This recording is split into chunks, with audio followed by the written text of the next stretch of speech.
Hello and welcome to this episode of the Consonant Clusters series. Today we're looking at the final cluster, ms. So first of all, thinking about the sounds that make up this cluster then, we've got that which happens up in the nose, we've got the lips together and we keep them together for the sound. And then as we make the z sound, we need to open the lips and allow a bit of air to come out of the mouth. So repeat after me, nice and loud. Ms. Ms. Now the z is going to sound very similar to a s sound. The difference is that we want some vibration in the throat as well. So ms with a bit of throat vibration. Now we're going to have 3 slides of example words for this particular cluster because it's quite an important one, and I'm going to explain to you a little bit more now about why that is. So first let's have a set of examples and then we'll think about them a bit more carefully. So repeat after me, nice and loud. Gems,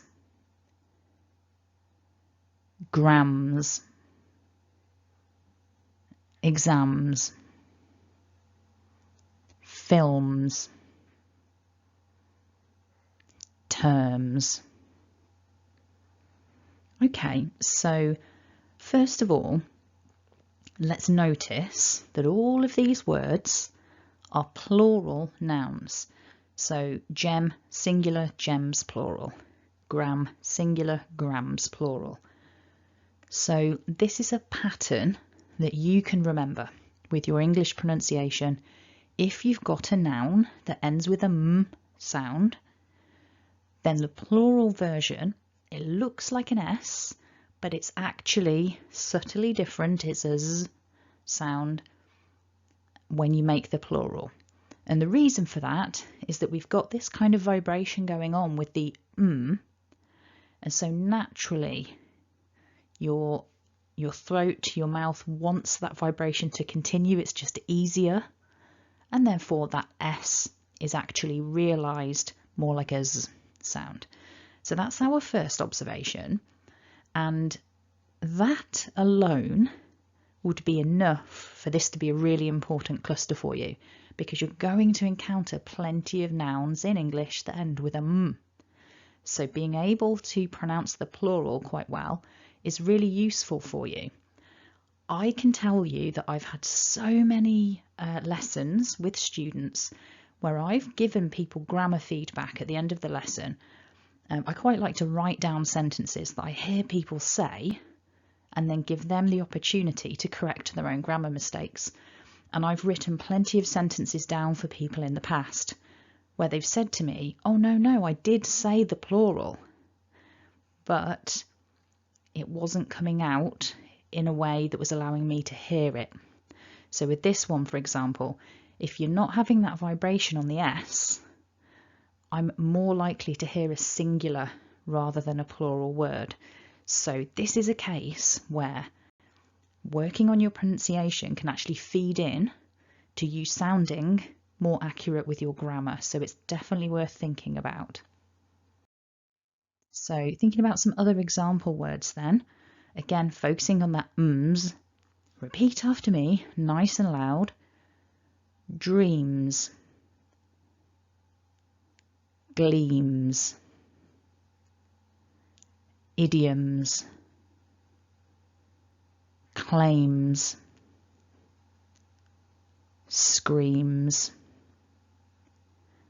And this is where we can make another observation. So some of these words, such as the word dreams, it can be a plural noun depending on the context, but equally this could be a third person verb. Third person singular. He, she dreams. And the context of the sentence is what would help you to know whether or not it was functioning as a noun or a verb. But that S is present in many verbs. he, she, it dreams.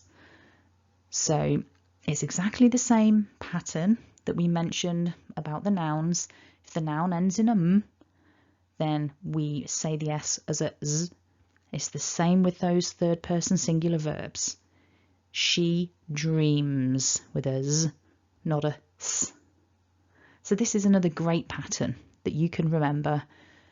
Again, if you're getting it right, it helps you to sound more grammatically correct. And if you're not voicing that S, somebody might make a mistake. They might not hear the S, and therefore it might sound like bad grammar. So sometimes with this particular pronunciation piece, it can have a negative effect on the people that you're talking to understanding you if you're not getting it right. So it's definitely worth practicing.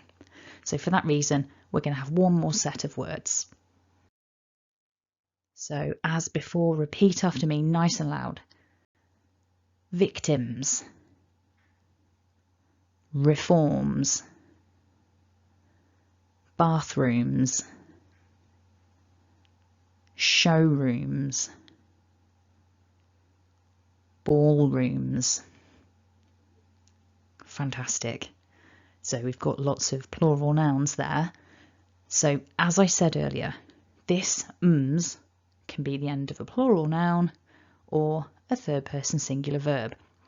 Now, if you check out the notes below the video, you're going to find links to little micro series that I've put together focusing on how to pronounce the plural nouns and how to pronounce those third person singular verbs. Basically, depending on the end sound of the word, it depends what we actually do with this S sound. And there are three ways that we can pronounce our plural nouns, for example, and they're really, really clear rules that you can learn as a student. And once you've learnt them, they're there to serve you when you learn a new word.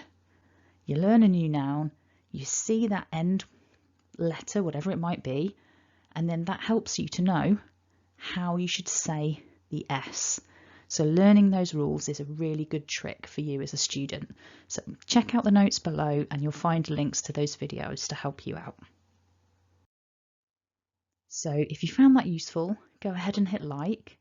Don't forget to subscribe, and then once you have, hit the bell icon so that you get updates about new videos. Of course, you could check out the playlist to work with other consonant clusters, but most importantly, have a lovely day.